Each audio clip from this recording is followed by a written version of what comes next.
Hello and welcome back to this bonus round. We just got sneezed out by a whale. Hey. So apparently, I don't know if anybody's a Doctor Who fan.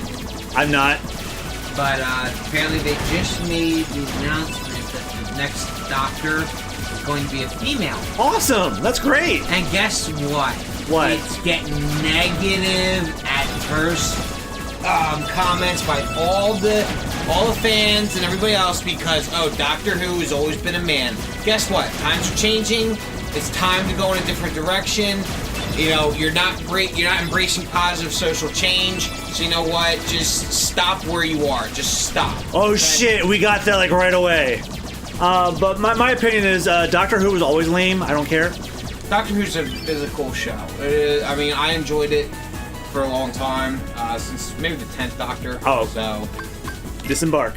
So, I haven't checked the old ones out yet, but I really want to. A buddy of ours was having us watch Doctor Who at a party of his, and I just thought it was boring.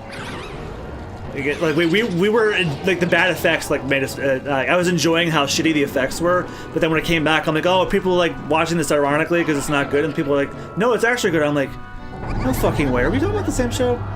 I've just never been interested in Doctor Who. It's just like there's something about it that I just doesn't grab me. Yeah, I mean, maybe it's the annoying fan base. Maybe. Gosh, this sure is a spooky place. I bet the people here are scary looking too. Don't worry, we'll look spooky too. If they scare us, we'll scare them right back. You think so? They're not playing the song yet, but when we meet a certain someone, they'll start playing the song. I know Rich is snapping his fingers along. I'm ready for it. Oh, and I will change the thumbnail to where I'm wearing Sora's Halloween outfit. I don't think I'm going to give Rich one because Riku never got one. Yeah, so... So I'm just going to... Well, actually, Riku and Kingdom Memories... This would have been perfect to play it for Halloween. That's what they're doing. Allow me to they're going to play the song now. The Master of Terror, the King of Nightmares... Hey, it's Johnny Bravo. Jack Skellington! Bum, bum, bum, bum, ba-da-ba-ba.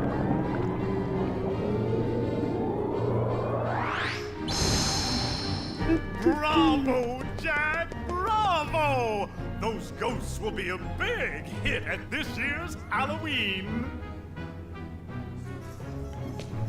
Thank you. But their movement still needs work. It's not scary enough. I want to strike bone-chilling terror. I'm going to consult the doctor. Then I'll go attend to the decorations. Who's that voice? That's Jeff Bennett. Yeah, that's right. He's Johnny Bravo. He's Dexter's dad in Dexter's Laboratory. Yeah. Oh, God, I just remembered the episode where the dad really wants to sit on the bathroom and have his alone time, and it didn't take me until very recently to figure out why. I question all life. Can you blame him? I can't, but now all is lost. He just wanted to sit on the toilet and read the newspaper, but I knew what he really wanted to do. Nonsense. My devices are always perfect. Oh, it's too bad we couldn't get William Hickey because he died after the movie came out. Why, of course. The heartless need a heart. Doctor, do you think we can add a heart to that device? Certainly. A heart's not all that complicated. boy, you have no idea. Let's get to work. To make a heart, first take a container with a lock.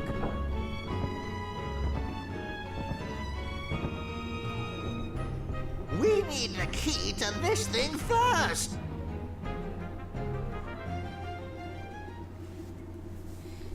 You really gonna unlock it for them? Why not? If they succeed, we won't have to fight the Heartless, right? Besides, I want to see the Heartless dance too, don't you? Not really.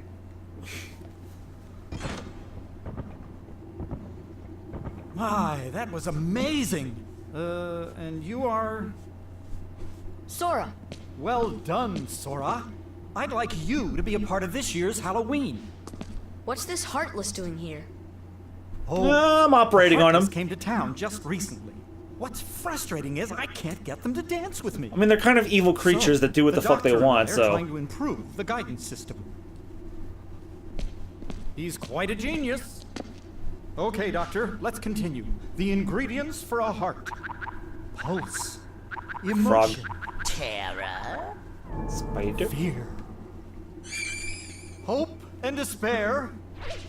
Mix them all together, and we have a heart. It kind of looks like they had it ready, though.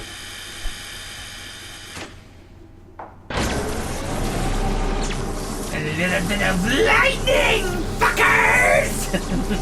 It's been a while since I've heard you say that. That was back in our Mario Kart playthrough, man. Yeah. It's not gonna work. It did fail. Maybe we're missing some ingredients. Let's try adding memory. The fuck? Allie? You didn't know he did that in the movie. Yeah, that's right. Allie! Good for nothing girl. Don't know why I bothered creating her.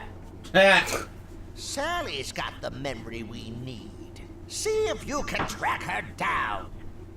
No problem. Sora, would you like to come along? Sure. Oh, yeah. putting in Jack Skellington. Oh, yeah. I mentioned when this episode was gonna go, we were gonna record this episode, I wanted to talk about something. So D23 on Saturday was, this past Saturday just happened, and they announced, what the next world is gonna be for Kingdom Hearts. So it was pretty interesting. They announced fucking Toy Story! Yep. Fucking Toy Story! Maybe our experiment triggered something. And they also announced the release window of 2018. Which means we have to get through this series as fast as possible. Yes, and it was I originally thought we were gonna have 2 years. We're gonna get through it in 1. Roughly 1 at that. I'm not worried about 1 and 2. Birth by Sleep's a little hard. Dream Drop Distance is gonna be a bit of a pain because I don't think Dream Drop Distance is the only Kingdom Hearts game I've never beaten. But not for lack of trying. And then 0.2, you can beat that in 2 hours. So whenever we get to that, that's gonna be the end of the session for that.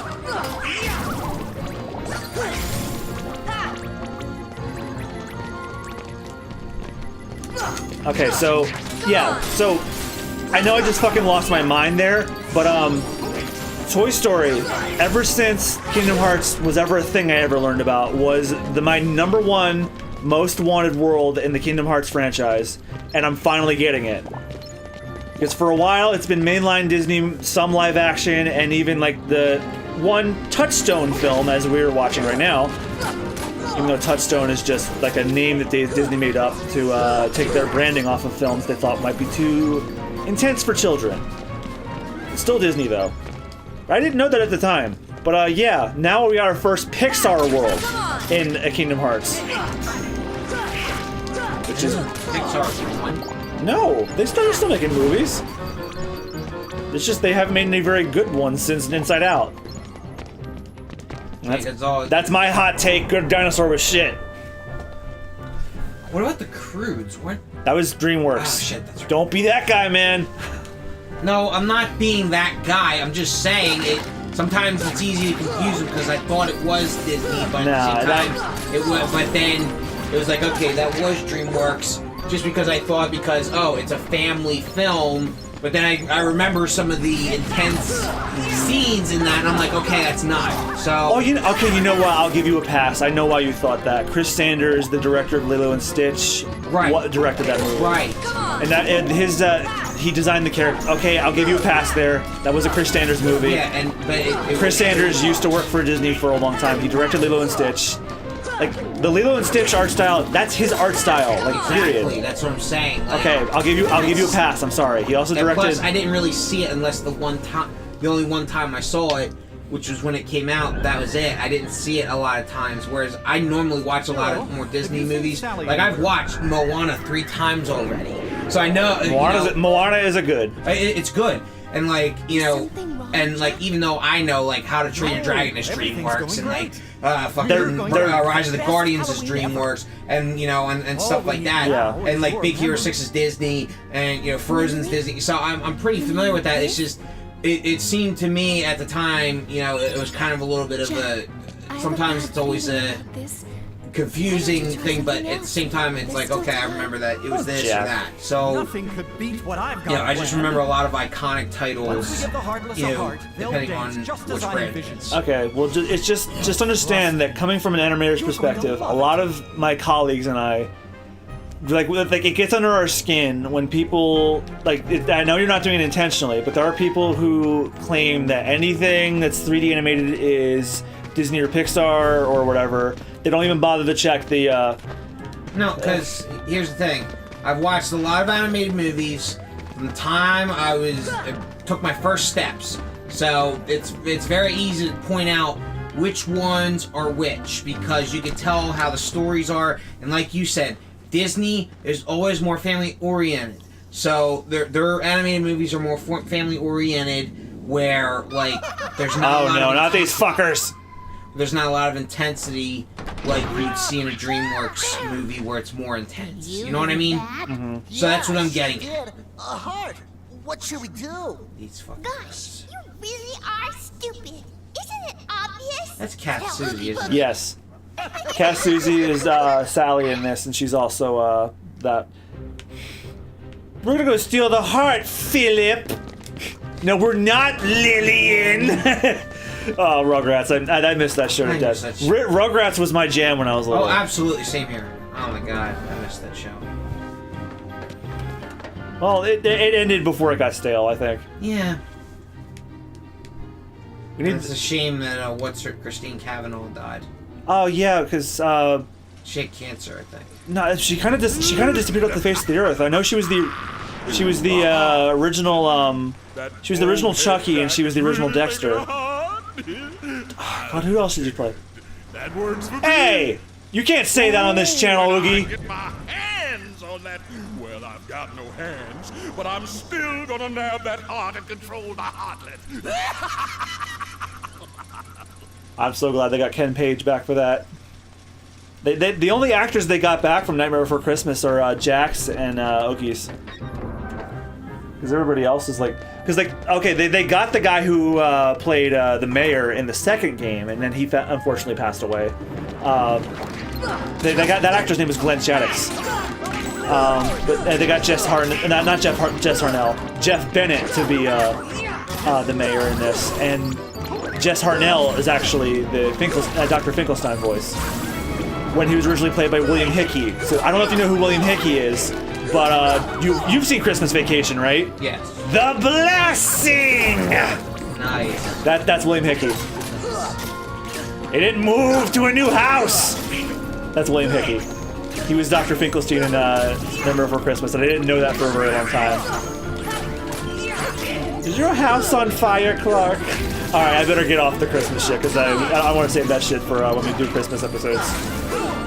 That's my favorite fucking That is my favorite Christmas movie. Everyone says Christmas Story is their favorite Christmas Vacation's mine. Christmas Story is a lot more heartfelt, and it is funny, Yes. but my personal favorite is Christmas Vacation. I have seen that movie 35 times. I laugh at every joke every year. I mean, when he says all he needs is a can of Pennzoil, I fucking lose it every time about the dog. I fucking lose it. Yeah. It's like, wait a minute. It's like, wait a minute. Alcohol. Gasoline. Oh my god, you've been hanging out with Randy Quaid! We made that joke in American Dad. It was funny. But, because unfortunately, Randy Quaid is going off. Oh God. Poor Randy Quaid. Yeah, and I don't think it's his fault too. I think he might have some mental issues going on. And I think he's more quiet now. Well, probably because he had the lawyer up, and the lawyers told him to shush. Yeah. I could easily see that. Yeah.